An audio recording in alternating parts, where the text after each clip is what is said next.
Hello friends, आज की इस वीडियो में हम देखेंगे पृथ्वी की आंतरिक संरचना। ये हमारा पर्यावरण यानी कि इन्वायरमेंट का सुपर टेट के सिलेबस के हिसाब से चैप्टर 1 है यानी कि अध्याय 1 है और जानेंगे पृथ्वी की आंतरिक संरचना के बारे में इस वीडियो में। तो चलिए दोस्तों पढ़ना शुरू करते हैं।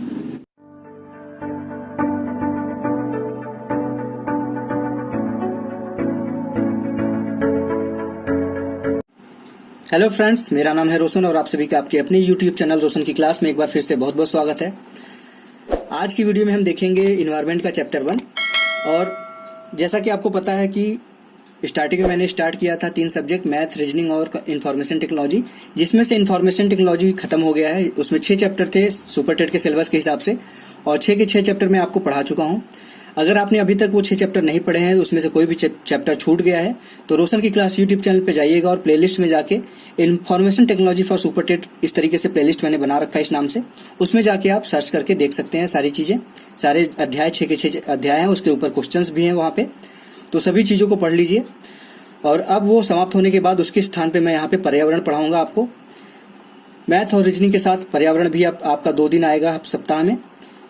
एक दिन मैं आपको चैप्टर पढ़ाऊंगा, अगर वो चैप्टर समाप्त हो जाता है एक दिन में तो उसके बाद नेक्स्ट जो डे इन्वायरमेंट पढ़ाऊंगा उस पे मैं आपको उस चैप्टर के ऊपर 20 क्वेश्चन जो टॉप 20 क्वेश्चंस बनेंगे वो दिखाऊंगा।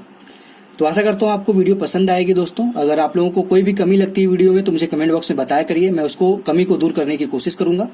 तो चलिए दोस्तों पढ़ते हैं पृथ्वी की आंतरिक संरचना के बारे में। यहाँ पे देख लीजिए कुछ चीजें, यहाँ पे इन्फॉर्मेशन जो फिक्स है लिखी गई हैं, उसमें देख लीजिए लिखा गया है कि सर्वप्रथम जो पृथ्वी को गोलाकार बताया था, स्फेरिकल बताया था, वो अरस्तु ने बताया था।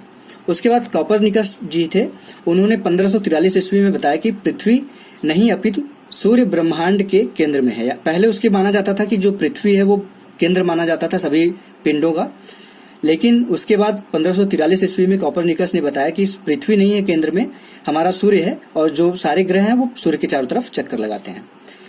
अब उसके बाद आता है हमारा पृथ्वी का संरचना के बारे में दिखाता हूं मैं आपको। पृथ्वी की संरचना आप एक तरीके से सभी लोग प्याज देखे होंगे। प्याज के जो छिलके होते हैं देखेंगे कि कई परत से प्याज बंधा होता है, कई परतों से बंधा होता है। उसी तरीके से अगर मान लें तो पृथ्वी भी कई परतों से मिलके बनी हुई है, जिसमें जो मेन जो परत है वो यहाँ पे मैं आपको दिखा देता हूँ। सबसे पहले देखिए जो ऊपर जिसपे हम लोग रहते हैं, जहाँ पे हम लोग चलते फिरते हैं, मकान बनाते हैं, गाड़ियां चलाते हैं, उस परत को कहते हैं भूपर पट्टी यानी कि क्रस्ट।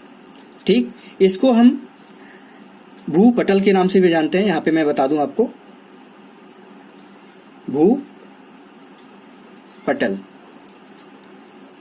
ठीक, यानी कि क्रस्ट को ही हम भूपटल के नाम से भी जानते हैं। उसके बाद उसके अंदर जो एक परत आती है उसको कहते हैं मेंटल, MANTLE, मेंटल, जो दूसरी परत आती है।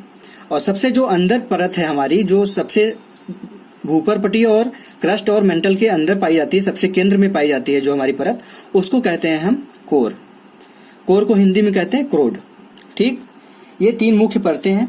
अब इन्हीं 3 परतों को अन्य परतों में थोड़ा थोड़ा विभाजित किया गया है, जिसके बारे में हम नीचे वाले फिगर में मैं आपको दिखाता हूँ। यहाँ पे देख लीजिए उसी फिगर को, जैसे ये फिगर है इसी चीज को मैं यहाँ से इस तरीके से कट करके निकाल लेता हूँ। ठीक, तो ये देखेंगे कि यहाँ से अगर ये चीज निकाल रहा हूं तो एक तरीके से ये वृत्त अगर आकार का, वृत्ताकार का है तो ये इसका त्रिज्या हो जाएगा, यानी R है ये। ठीक, R कितना है पृथ्वी का, यहाँ पे मैं आपको बता दूं त्रिज्या यानी कि रेडियस पृथ्वी की कितनी है। पृथ्वी का रेडियस है 6371 किलोमीटर। ये भी एक क्वेश्चन आपके लिए इंपॉर्टेंट था, तो यहाँ पे मैंने आपको ये भी सोचा कि बता दूं कि पृथ्वी की त्रिज्या जो है वो 6371 किलोमीटर है। अब इसके बाद जो यहाँ पे मैंने ये कोण निकाला इसको, अब यहाँ पे इसी चीज का मैंने फिगर यहाँ पे नीचे बना रखा है, इसको आप समझने की कोशिश करिएगा। इसमें मैं एक्सप्लेन करूंगा सारी चीजों को, सभी परतों को। अब यहाँ पे देखिए सबसे पहले मैंने बताया कि सबसे ऊपरी जो परत है उसको क्या कहते हैं हम, उसको कहते हैं हम क्रस्ट यानी कि भूपटल। इसकी जो आपकी गहराई है वो 0 से लेके 30 किलोमीटर तक गहरी है। एवरेज जो गहराई है 0 से 30 किलोमीटर। अगर पूछा जाए कि क्रस्ट की जो औसत चौड़ाई है वो कितनी है तो 30 किलोमीटर आप कहेंगे इसको। ठीक, 30 किलोमीटर ये है औसत। अगर पूछा जाए कि जो महासागर हैं उनके तलहटी से कितनी गहराई है इसकी क्रस्ट की, तो वहां से है वो 4 से 5 किलोमीटर।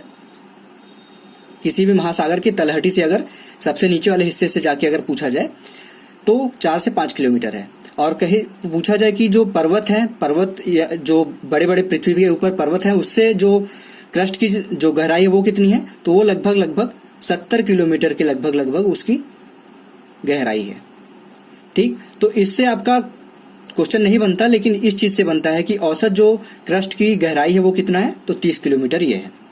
ये तो हो गया क्रस्ट के बारे में, यहां से लेके क्रस्ट यहां तक है। ठीक, ये जो ग्रीन लाइन दिख रही है, पहली वाली ऊपर वाली लाइन, और ये दूसरी लाइन जो ग्रीन हरी कलर की दिख रही है।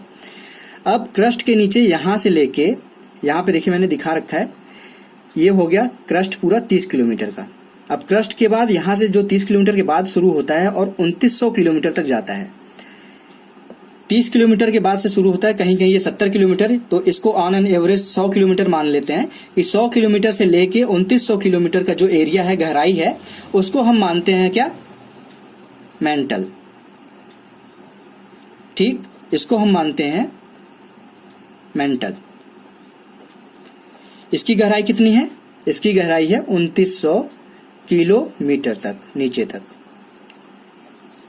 ठीक, यहां तक, यहां से लेके अगर माना जाए यहां तक, दूसरे हरे वाली लाइन से लेके तीसरी हरी वाली लाइन के बीच का जो एरिया है वो मेंटल का है। अब मेंटल के नीचे जो यहां से लेके यहां कोर तक का, एकदम केंद्र तक का एरिया है, मेंटल से लेके केंद्र तक का एरिया है, इसको हम कहते हैं कोर। ठीक, कोर यानी कि क्रोड। इसकी गहराई कितनी है, 2900 किलोमीटर से लेके 6371 किलोमीटर तक, क्योंकि जो पृथ्वी है उसकी त्रिज्या 6371 किलोमीटर है, तो 2900 किलोमीटर से लेके 6371 किलोमीटर तक का जो एरिया है वो क्रोड कहलाता है, यानी कि कोर कहलाता है।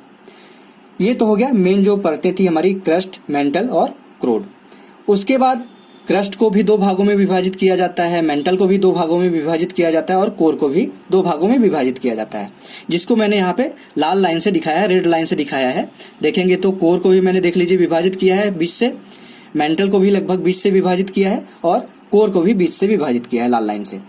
इसको क्या कहते हैं, इसको कुछ नहीं कहते, इसको सिर्फ, जैसे ये कोर है तो इसको ऊपर वाले हिस्से को क्या कहेंगे, इसको मैं लाल पेन से दिखा देता हूं। ये हो जाएगा आपका, अगर इसको कहा जाए तो ये हो जाएगा ऊपरी क्रोड यानी कि अपर कोर, और ये जो नीचे वाला हिस्सा है ये लोअर कोर, यानी कि इसको कहा जाए तो इसको कहेंगे निचली क्रोड। ठीक, कुछ नहीं किया गया है, इसको बस जो भी है, जैसे कोर है इसको 2 भागों में विभाजित कर दिया गया, जो ऊपर का हिस्सा है उसको ऊपरी कह दिया गया, जो नीचे का हिस्सा है उसको निचला कह दिया गया। उसी तरीके से मेंटल को भी 2 भागों में विभाजित किया गया, ये रेड लाइन इसको मेंटल को विभाजित करता है, और इसको भी, ये ऊपरी वाला मेंटल हो गया और ये नीचे वाला मेंटल हो गया। उसके बाद क्रस्ट को भी 2 भागों में विभाजित किया गया, ये ऊपर वाला क्रस्ट हो गया, ये जो नीचे वाला ये हिस्सा है ये निचला क्रस्ट हो गया। इस चीज को आप समझ लीजिएगा। अब इसमें एक चीज और पूछता है कि आपका जो स्थल मंडल एक क्वेश्चन आता है, स्थल मंडल कहां से कहां तक है, या फिर किन किन 2 परतों के बीच में स्थल मंडल है। तो जो स्थल मंडल है, इसको ध्यान दीजिएगा, स्थल मंडल यानी कि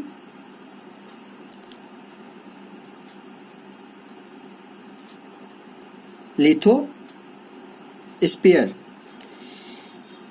ये आपका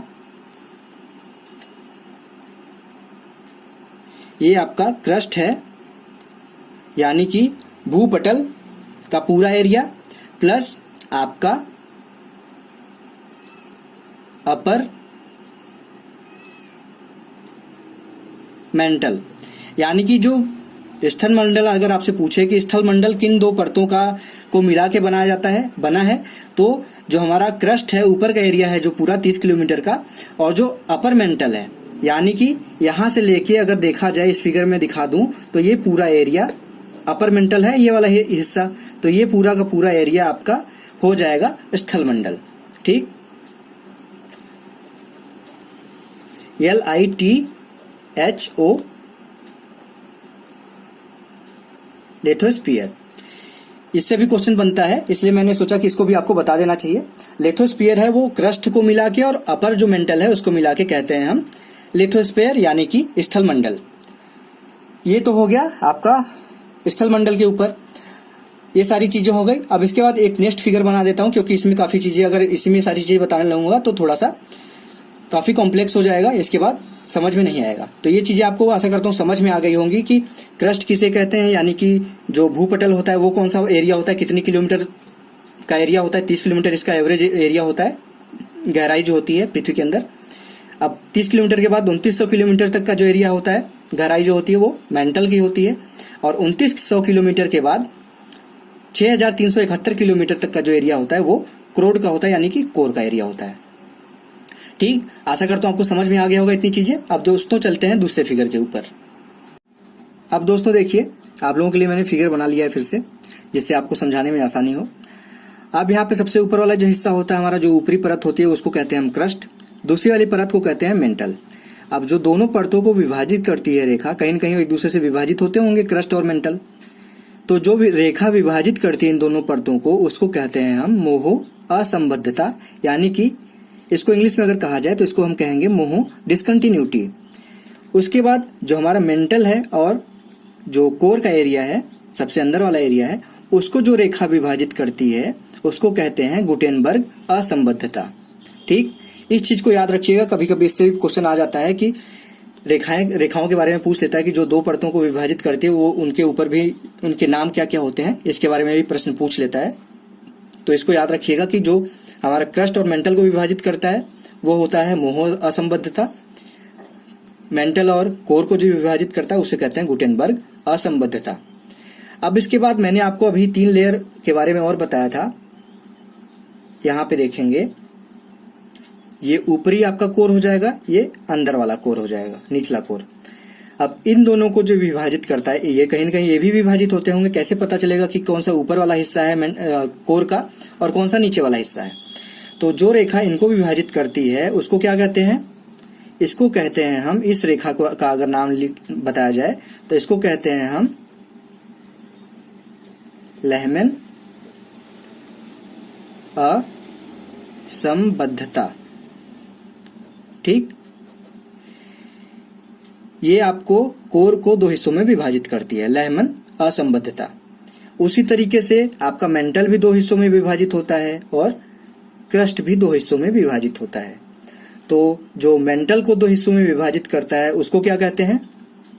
उसको कहते हैं रेपेटी असंबद्धता। समझ लीजिएगा, इस तरीके से कर दिया है। रेपेटी के नाम से जानते हैं जो मेंटल को 2 भागों में विभाजित करता है। और कोर जो आपका ऊपर का हिस्सा है क्रस्ट, उसको जो 2 भागों में विभाजित करता है उसको क्या कहते हैं? उसको कहते हैं हम कॉनराड असंबद्धता। ठीक, तो ये आपके 5 नाम हैं। सबसे ऊपर वाले हिस्से को जो 2 भागों में विभाजित करता है, यानी कि क्रस्ट को 2 भागों में जो विभाजित करता है उसको कहते हैं कॉनराड। उसके बाद क्रस्ट को और मेंटल को जो विभाजित करता है अलग अलग, उसको कहते हैं मोह असंबद्धता। अब उसके बाद मेंटल को जो 2 भागों में विभाजित करता है उसको कहते हैं रेपेटी। मेंटल को और कोर को जो 2 भागों में विभाजित करता है उसको कहते हैं गुटेनबर्ग। और जो कोर को 2 भागों में विभाजित करता है उसको कहते हैं लहमन असंबद्धता। ये 5 नाम हैं, बहुत ज्यादा टफ नहीं है, सिंपल से हैं। इसको एक बार आप समझ लेंगे तो याद हो जाएगा। तो आशा करता हूं आपको इतनी चीजें समझ में आ गई होंगी।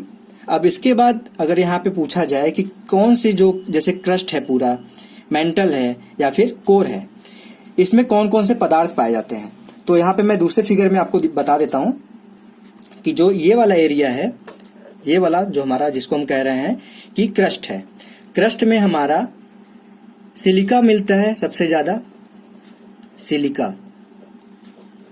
और क्या मिलता है? एल्यूमिनियम,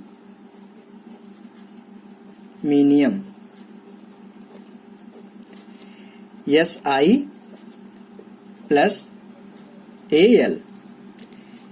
इसलिए इसको शॉर्ट फॉर्म में हम कहते हैं पहले वाले लेयर को SiAl, यानी कि सियाल। ठीक, पहले लेयर का नाम, दोनों जो इसमें पाए जाते हैं खनिज, उसके बारे में उसके जो अक्षर है उसको मिला के बनाया गया है सियाल। उसी तरीके से जो हमारा मेंटल में पाया जाता है, इसमें पाया जाता है आपका सिलिकॉन प्लस मैग्नीशियम। फिर से एस आई आया यहाँ पे प्लस Mg। ठीक, अब यहाँ पे पूछा, अगर आप लोगों के अंदर कंफ्यूजन हो रहा होगा कि सिलिका क्या है और सिलिकॉन क्या है, तो सिलिका का जो यहाँ पे सूत्र होता है वो SiO2 होता है, सिलिकॉन डाइऑक्साइड होता है, और ये सिलिकॉन केमिकल एलिमेंट है, इसका जो फॉर्मूला होता है Si होता है, और मैग्नीशियम का Mg होता है। लेकिन जो यहाँ पे इसका नाम रखा गया है वो SiMg नहीं रखा गया है, SiMa, यानी कि सीमा। सिलिकॉन मैग्नीशियम, इसको मिला के क्या बना है, हमारा सीमा बना है। दूसरा लेयर जो हमारा मेंटल का है उसमें सबसे ज्यादा जो पाए जाता है खनिज वो सिलिकॉन और मैग्नीशियम पाए जाते हैं। और सबसे लास्ट वाला जो लेयर है, सबसे नीचे वाला जो लेयर है कोर, उसमें क्या पाया जाता है, उसमें पाया जाता है सबसे ज्यादा निकिल प्लस फेरस, यानी कि लोहा, Ni प्लस Fe। इसको इसलिए कहा जाता है नाइफ, Ni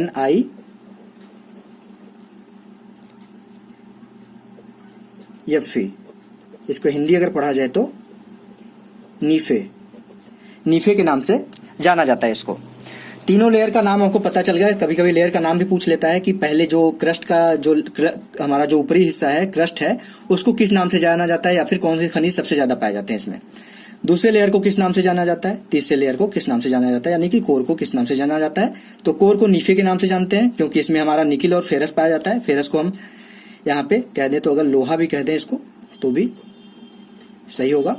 सीमा में क्या पाया जाता है, सिलिकॉन और मैग्नीशियम, और ऊपर वाले में सबसे ऊपर क्रस्ट में सिलिका और एल्यूमिनियम।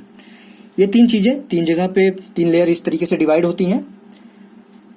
और इसके बाद अगर आपसे ये पूछा जाए कि सबसे ज्यादा, अगर पृथ्वी पे सबसे ज्यादा मात्रा में ऊपर वाले हिस्से में, पृथ्वी के ऊपर वाले हिस्से में सबसे ज्यादा मात्रा में कौन सा खनिज पाया जाता है, खनिज की बात कर रहा हूं, खनिज, सबसे ज्यादा मात्रा में कौन सा खनिज पाया जाता है, तो क्या पाया जाता है, सिलिका। लगभग ये 28% पाया जाता है पृथ्वी के ऊपरी हिस्से में, यानी कि क्रस्ट में। अगर ये पूछा जाए कि सबसे ज्यादा मात्रा में पृथ्वी पे सबसे ज्यादा मात्रा में कौन सा तत्व पाया जाता है, तो क्या होगा, तब आपका आ जाएगा ऑक्सीजन।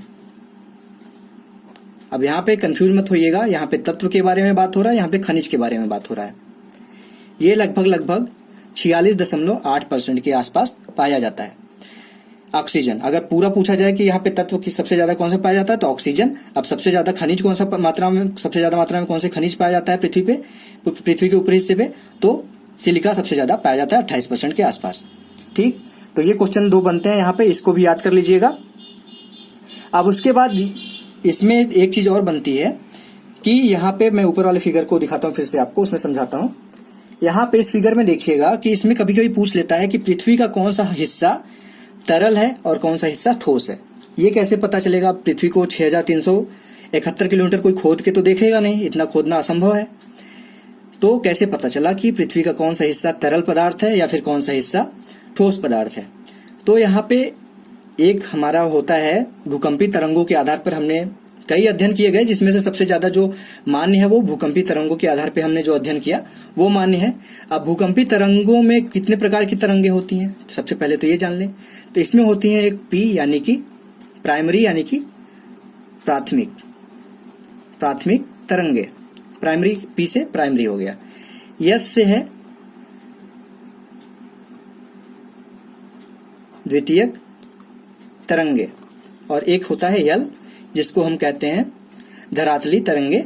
इसमें यूज नहीं होता, बस P और S जो हमारी तरंगे हैं उसका हम यूज करते हैं इस भूकंपी तरंगों के आधार पर। हम जो जानना चाहते हैं कि इसके अंदर कैसा हमारा ठोस है कि द्रव है, इसके बारे में जानते हैं हम ये P और S से, प्राथमिक और द्वितीयक से। तो प्राथमिक और द्वितीयक से कैसे जानते हैं, तो इसमें एक चीज और है, इसको नोट कर लीजिएगा। नीचे मैं नोट करके दिखा देता हूं। जो P है प्राथमिक, इसको जब पृथ्वी के अंदर भेजा जाता है तो ये आपका ठोस प्लस द्रव प्लस गैस तीनों माध्यमों में ये विचरण करती है, यानी कि ट्रैवल करती है। उसके बाद जो हमारा यस है यानी कि द्वितीयक, ये हमारा सिर्फ और सिर्फ ठोस में हमारा ट्रैवल करती है ये द्वितीयक तरंगे, द्रव में और गैस में ये ट्रैवल नहीं करती है। तो इस चीज को ध्यान दीजिएगा। इसी तरीके से जो द्वितीयक तरंग है यही हमारा मेन सोर्स था पता लगाने के लिए कि पृथ्वी का अंदर जो स्ट्रक्चर है वो कैसा है, कौन कौन सी चीज पाई जाती है। तो यहाँ पे अगर इसको हमने क्या किया कि इसको हमने यहाँ से पास किया, प्राइमरी जो तरंगे थी वो पूरा का पूरा पी जो थी वो पूरा का पूरा क्रॉस कर गई, यानी कि ये हमारा ठोस में भी जाती थी। तो इससे हमको पता नहीं चला कि कहाँ पे ठोस है, कहाँ पे द्रव है यहाँ पे, या फिर कहीं पे गैस है। लेकिन जब हमने यहाँ से यस को क्रॉस किया, यस को छोड़ा, तो ये यहाँ तक तो गई, यानी कि क्रस्ट में हमारा पार कर गई, मेंटल में पार कर गई। लेकिन जो कोर का हमारा ऊपर का हिस्सा था, अपर कोर था, इसको क्रॉस नहीं किया इसने, इसमें ये नहीं देखी गई। फिर उसके बाद जो लोअर कोर था इसमें ये देखी गई, यानी कि जो ये वाला हिस्सा था हमारा, जो अपर कोर का हिस्सा था, इससे हमको ये पता चला कि यहाँ पे या तो यहाँ पे ठोस नहीं है, क्योंकि ये ठोस में ट्रेवल करती है हमारी द्वितीयक जो है, लेकिन यहाँ पे ये ट्रेवल नहीं की, यहाँ पे हमको नहीं दिखी। तो यहाँ पे हमको ये पता चल गया कि यहाँ पे ठोस नहीं है, द्रव है या फिर गैस है। लेकिन गैस के लिए क्या होना चाहिए, यहाँ पे आयतन होना चाहिए। तो यहाँ पे पृथ्वी का इतना ऊपर का भार पड़ रहा है, तो यहाँ पे कहीं खाली जगह मिलेगा नहीं मिलेगा, एक दूसरे से चट्टाने सटी हुई हैं। तो यहाँ पे जब जगह नहीं है, आयतन नहीं है, तो गैस तो हो नहीं सकता। तो यहाँ पे ये पता चल गया हमको इससे कि यहाँ पे द्रव है, जो कि द्रव के लिए भी आयतन चाहिए, लेकिन द्रव के लिए यहाँ पे इसलिए आयतन नहीं चाहिए होता क्योंकि जो यहाँ पे द्रव है वो धीरे धीरे इतने दिनों से ऊपर से प्रेशर पड़ने के कारण ये जो द्रव है वो ठोस अवस्था में हो गया है। तो ये द्रव है, लेकिन ये ठोस अवस्था में होता जा रहा है धीरे धीरे। तो इससे ये पता चल गया कि जो हमारा अपर कोर है, हमारा ये वाला हिस्सा, ये द्रव है, बाकी का पूरा हिस्सा ऊपर से लेके यहाँ तक मेंटल तक और उसके बाद अंदर का जो कोर का हिस्सा है ये ठोस है। अब उसके बाद एक चीज और देखा गया कि जो हमारी प्राइमरी जो तरंगे थी, प्राथमिक तरंगे थी, यहाँ से चलना स्टार्ट होती हैं और धीरे धीरे इनकी स्पीड नीचे जैसे बढ़ती जाती है, इनका स्पीड बढ़ता जाता है। तो इससे हमको ये पता चला कि जो यहाँ पे भूकंपी तरंगे हैं, इनका गति धीरे धीरे यहाँ पे नीचे की तरफ बढ़ता गया।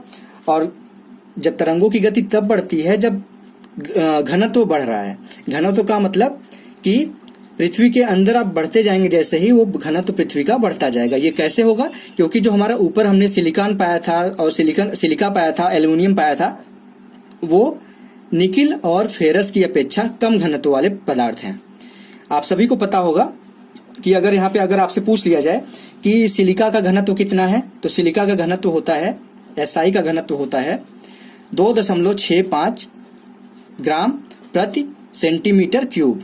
और अगर फेरस का पूछा जाए, Fe का पूछा जाए, तो इसका होता है आपका 7.874 ग्राम प्रति सेंटीमीटर क्यूब। इसी से पता चल गया कि हमारा जो सिलिकॉन है या सिलिका है वो लोहे से यानी कि फेरस से कम घनत्व वाला पदार्थ है। यानी कि ऊपर जो वाला जो हिस्सा है हमारा कम घनत्व वाला है, नीचे वाला हिस्सा हमारा ज्यादा घनत्व का है। निकिल का भी आपका लगभग होता है जो घनत्व, वो भी 8.9 ग्राम प्रति सेंटीमीटर क्यूब के आसपास होता है, जो कि सबसे ज्यादा होता है यहाँ पे, फेरस से भी ज्यादा। और यही कारण है, जो इसका केंद्र है वो फेरस और निकिल से बना हुआ है। यही कारण है कि ये पृथ्वी हमारा चुंबक की तरह कार्य करती है, क्योंकि फेरस और निकिल हमारा चुंबकीय पदार्थ है। ये चीज भी आप ध्यान दीजिएगा। और यहाँ पे एक चीज और आपको बताना छूट गया था, एक चीज बताना और था यहाँ पे, कि जब आप पृथ्वी के अंदर जाएंगे ना, धीरे धीरे नीचे की तरफ बढ़ेंगे, तो जैसे ही 32 मीटर आप बढ़ेंगे नीचे, 32 मीटर बढ़ेंगे, तो 1 डिग्री सेंटीग्रेड तापमान आपका तापमान बढ़ेगा, इंक्रीज करेगा। ये चीज ध्यान दीजिएगा। कभी कभी ये भी क्वेश्चन पूछ लेता है कि पृथ्वी के अंदर कितना जाने पे 1 डिग्री सेंटीग्रेड तापमान बढ़ता है। तो 32 मीटर जैसे ही नीचे जाएंगे आप पृथ्वी के, 1 डिग्री सेंटीग्रेड आपका तापमान बढ़ जाएगा। और यहाँ पे एक चीज और है कि यहाँ पे जो कोर में यहाँ पे जो फेरस पाया जाता है, फेरस और निकिल, यहाँ पे इसका जो तापमान होता है वो 2700 डिग्री सेंटीग्रेड तापमान इसका होता है। इसको भी आप ध्यान दीजिएगा। 2700 डिग्री सेंटीग्रेड पृथ्वी के कोर का तापमान है। ठीक, तो आशा करता हूं आपको ये समझ में आ गई होंगी सारी चीजें। यहाँ पे जितनी भी चीजें यहाँ पे मैंने आपको बताई, आशा करता हूं आपको सब समझ में आ गया होगा। अगर यहाँ पे एक क्वेश्चन और बनता है, इसको भी आप ध्यान दीजिएगा कि यहाँ पे अगर आपसे पूछ ले कि पृथ्वी का जो घनत्व है वो कितना है, तो कभी भी पृथ्वी का इस तरीके से नहीं पूछेगा कि पृथ्वी का घनत्व क्या है, पृथ्वी का औसत घनत्व पूछेगा। क्योंकि पृथ्वी के ऊपर हिस्से का घनत्व अलग होता है, नीचे के हिस्से का घनत्व अलग होता है। तो वो ये आपसे नहीं पूछेगा कि किस तरीके से है, वो सिर्फ पूछेगा आपका पृथ्वी का औसत घनत्व कितना है। तो पृथ्वी का औसत जो घनत्व है 5.5 ग्राम प्रति सेंटीमीटर क्यूब पृथ्वी का औसत घनत्व है। ठीक, आशा करता हूं आपको ये भी समझ में आ गया होगा। अगर आपसे ये पूछ ले कि पृथ्वी के क्रस्ट का, अगर डायरेक्ट आपसे क्लियर करके पूछता है कि पृथ्वी का जो क्रस्ट है, ऊपर का हिस्सा है, उसका घनत्व कितना है, तो क्रस्ट का आपका घनत्व है, क्रस्ट का घनत्व है आपका 2.7 ग्राम प्रति सेंटीमीटर क्यूब। और अगर आपसे पूछ ले कि कोर का घनत्व कितना है, कोर का घनत्व कितना है, तो ये 11 ग्राम प्रति सेंटीमीटर क्यूब है आपका कोर का घनत्व। ठीक, तो आशा करता हूं आपको ये सब सारी चीजें क्लियर हो गई होंगी। आप दोस्तों देख लीजिए, यहाँ पे इंपॉर्टेंट चीजें जितनी भी इस चैप्टर से बनती हैं वो सारी चीजें मैं आपको दिखा दे रहा हूँ एक ही 2 मिनट के अंदर। यहाँ पे देख लीजिए, क्रस्ट जो है वो मिलके बना है आपका सिलिका से और एल्युमिनियम से, इसलिए इसका नाम है सियाल। मेंटल आपका मिलके बना है सिलिकॉन से और मैग्नीशियम से, इसलिए इसका नाम है सीमा। कोर आपका एनआई निकिल, यानी एनआई मतलब निकिल और एफई मतलब फेरस से मिलके बना है, इसलिए इसका नाम है नीफे। इस चीज को आप याद कर लीजिएगा। उसके बाद है पृथ्वी के नीचे की ओर जाने पर आपका ताप भी बढ़ता है, यानी कि अभी मैंने बताया कि 32 मीटर नीचे जाएंगे तो 1 डिग्री सेंटीग्रेड का तापमान बढ़ेगा। दबाव भी नीचे की तरफ जाएंगे पृथ्वी का, तो ऊपर के वजन के हिसाब मतलब वजह से दबाव भी बढ़ेगा नीचे की तरफ बढ़ेंगे तो, और घनत्व भी नीचे की तरफ जाएंगे तो बढ़ेगा, अभी मैंने बताया। उसके बाद अगला पॉइंट है पृथ्वी की आंतरिक संरचना का अध्ययन जो किया था साइंटिस्ट ने, उनका नाम था स्वेस महोदय ने पृथ्वी की आंतरिक संरचना का अध्ययन किया था। उसके बाद जो मेंटल है उसका घनत्व अभी नहीं बताया था मैंने आपको, कोर का घनत्व बता दिया था और क्रस्ट का घनत्व बता दिया था। अब मेंटल का भी घनत्व आप देख लीजिए, 4.7 ग्राम प्रति सेंटीमीटर क्यूब आपका मेंटल का घनत्व होता है। उसके बाद अभी मैंने आपको बताया कि क्रस्ट पे अगर पूछा जाए कि सबसे ज्यादा मात्रा में कौन सा तत्व पाया जाता है, तो वहां पे तो आप ऑक्सीजन बोलेंगे, क्रस्ट की बात कर रहा हूं। अगर क्रस्ट पे सबसे ज्यादा पूछा जाए कौन सा खनिज पदार्थ पाया जाता है, तो वहां पे सिलिका बोलेंगे। लेकिन अगर पूछा जाए कि पूरी पृथ्वी में सबसे ज्यादा कौन सा तत्व पाया जाता है, पूरी पृथ्वी की बात की जाए, संपूर्ण पृथ्वी की बात की जाए, तो सबसे ज्यादा जो पदार्थ तत्व पाया जाता है वो आपका लोहा पाया जाता है। 35% ये पूरी पृथ्वी में लोहा पाया जाता है। अगर इसके बाद पूछा जाए कि सेकंड नंबर पे जो पृथ्वी है उसमें कौन सा तत्व पाया जाता है दूसरे नंबर पे, तो वहां पे तब आएगा आपका ऑक्सीजन, जो कि आपका 30% के लगभग पाया जाता है। ठीक, तो ये चीज ध्यान दीजिएगा। ये सारी इंपॉर्टेंट चीजें थी, तो मैंने सोचा कि आपको एक शॉर्ट छोटे से चीज में 1-2 मिनट में आपको सारी चीजें एक्सप्लेन कर दूं। इसके बाद आपने जितनी चीजें अभी मैंने आपको बताई, जितने भी नाम बताए जो परतों के बीच में विभाजित करते हैं उनको, कौन कॉनराड होता है, कौन मोहो होता है, और कौन रेपटी है, कौन गुटेनबर्ग है, कौन लेहमन है, ये सारी 5 नाम है, इसको याद कर लीजिएगा। उनके बीच की जो गहराई है, कितने किलोमीटर से कितने किलोमीटर के बीच की गहराई है, उसको याद कर लीजिएगा। और यहाँ पे कौन से परत में कौन से खनिज पाए जाते हैं, इसके बारे में याद कर लीजिएगा। आपका इस चैप्टर से इसके अलावा मुझे नहीं लगता कि कोई भी क्वेश्चन एक्स्ट्रा बनेगा।